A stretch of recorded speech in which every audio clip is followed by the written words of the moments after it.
Now, part two, are you ready? Do you want to hear? Part two, are you ready? Do you want to sweat?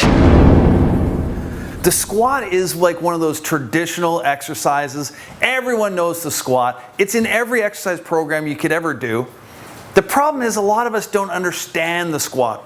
And there's so many different philosophies of how to coach it. The problem that I have is you can film a squat, you can coach a squat, but if you don't know what's really happening during the squat, how are you supposed to cue your athlete? A lot of the time we're just guessing. We're guessing like, are they putting their weight in the right part of their foot? Is their knee driving over the toe properly? Or is their hip hinging properly? Is there an equal distribution of weight from their right side to their left side? I don't know. We all just have to guess. But here's the kicker. I like to use technology. I hate guessing. I hate giving someone a great exercise and having it performed incorrectly. Or me to give cues that are fantastic cues, but maybe they're not right for that person. That's why I like to use technology, because I can really see what's going on instead of just guessing. So I want to talk to you about the basic premise of squatting, the basic concepts of it. I'm not going to get into the whole debate about, some people say this, some people say that, because that's neither here nor there. The fact that we have science behind our movements, we can actually disprove some of those claims that people have and some of those myths that we have in the fitness industry on what a squat should be, what a proper squat technique should be. So I want to go into depth. I want to go deep into the deep squat. Now, I'm in the business of creating rotational power. I want my athletes to rotate. And even though the movements may look like they're staying in the transverse plane, there's the enormous vertical thrust component involved with the squat. So let's go through the basics, some of the cues that I use, and some of the things that I look at when I'm using technology to help people squat better. One of the first things we need to understand is this: what initiates the squat, and what are the components of it? The squat involves dorsiflexion from the ankle, it involves knee flexion, it involves hip flexion, T-spine extension, core control. Any of those movements, if there's a limitation in any of those components, my squat will suffer for it.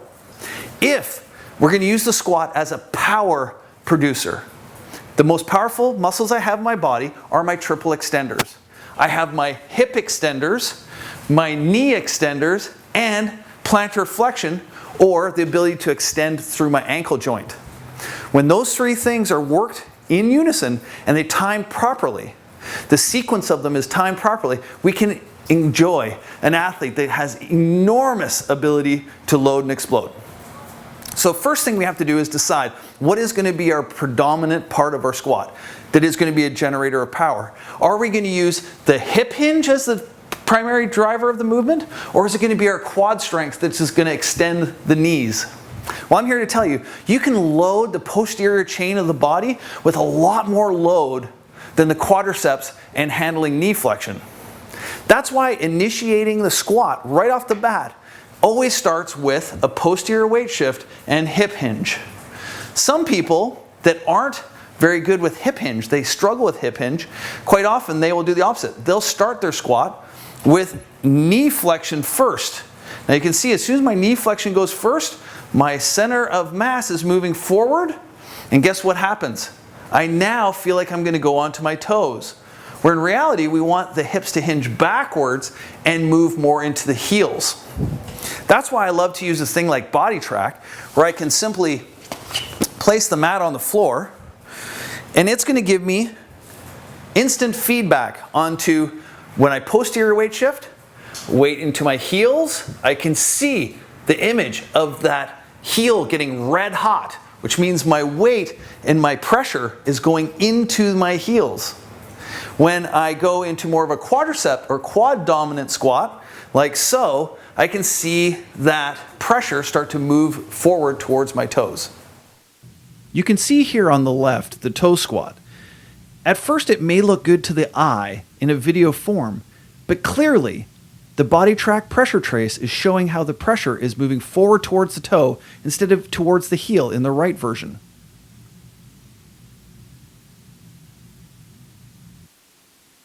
just by looking at the pressure trace, tells me all I need to know about the squat and how that athlete is loading into their squat technique. So the best squat that we can coach is going to be one that loads into the heels, because we always say you need to load before you explode. So before I'm exploding through my hip extension, knee extension, and ankle plantar flexion, I have to load those joints. So I'm going to load my hip flexion by driving into my heel. My quads are going to get loaded as my knee drives over my toes. And my ankle dorsiflexion is loading because I'm driving into my heels. The opposite of that, coming out of it, is driving towards the toes, extending through my knees, and lastly, driving up through my powerful glutes. So those are the basic premises of the squat. So let's take a look at some of the different ways we can squat and understand how these things come into play when you're coaching an athlete and using a system like the BodyTrack. So here we have Lindsay Mannion, performance coach and athlete. And what I thought would be really cool is if you were to see how I coach her and cue her in different ways, and then we get to see the result of what that cueing does to the athlete, but more importantly, where is her pressure going on the BodyTrack mat. Now that we can start to see that she has equal balance between her right side and her left side. And you can also see that between her toe and her heel, if you can just rock forward onto your toes, we can see her weight going onto her toes, and now we're going to rock back onto the heels. You can see the weight going back onto her heels. Now, if she puts all her weight onto her left side, or if she shifts her weight to her left side, and then shift your weight back to the right side. So now we kind of see where the parameters are. Now let's look at how that pressure changes as she goes into her squat. To start, sit back on the heels, and come back up. So what we can see is the pressure is going into her heels as she drops down into the squat. And as she comes back up, it starts to drive off the heels and start to center or get more towards the toes. Now, if we were to train her to jump and use the squat as like a vertical thrust exercise, we would see exactly that. So I could cue you to do this. I want you to sit back on your heels as you squat. Good. And then what I want you to do is as you come out, I want you to go right up on the toes, hold, and back down. Let's do that one more time. Sit into your heels, and drive onto the toes. There's that triple extension. Perfect, and relax. So with that triple extension, what we saw was, again, this driving of the body, vertical thrust, and an extension of the hip, extension of the knee, and the extension of the plantar flexion or the ankle joint. So to load each of those joints, she has to load them by sitting back into her heels and then rocking forward onto her toes.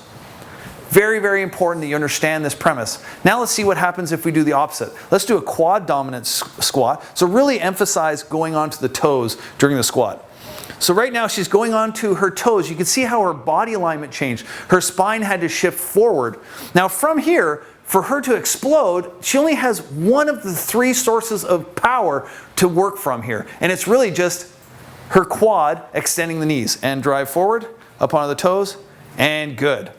It's really hard to explode if you haven't loaded it yet. So she had her quads loaded, and then she just stayed on her quads, and drove through. Big difference in the power outputs that she can create from that position. So this time we're going to do the exact opposite of what we're looking for, like the reverse sequence. We're going to squat down with our toes, and then what we're going to do is as we come up, we're going to do the opposite. We're going to drive to the heels to stand back up.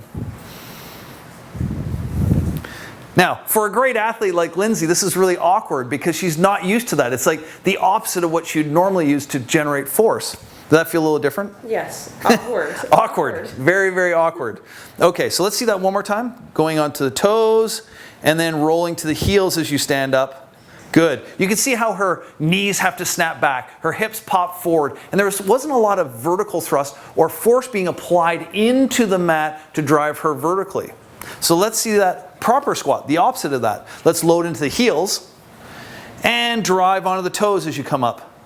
Beautiful. You can see that it's actually hard for her to stay on the mat at that point. She feels like she's actually going to lift off. So what I want to pay attention to here is this. The way you cue and start a squat can actually lead to the outcome that you're looking for. If you cue incorrectly, what's going to happen is you're actually going to take away the athlete's ability to load and explode. Part two, are you ready? Do you want to hear? Part two.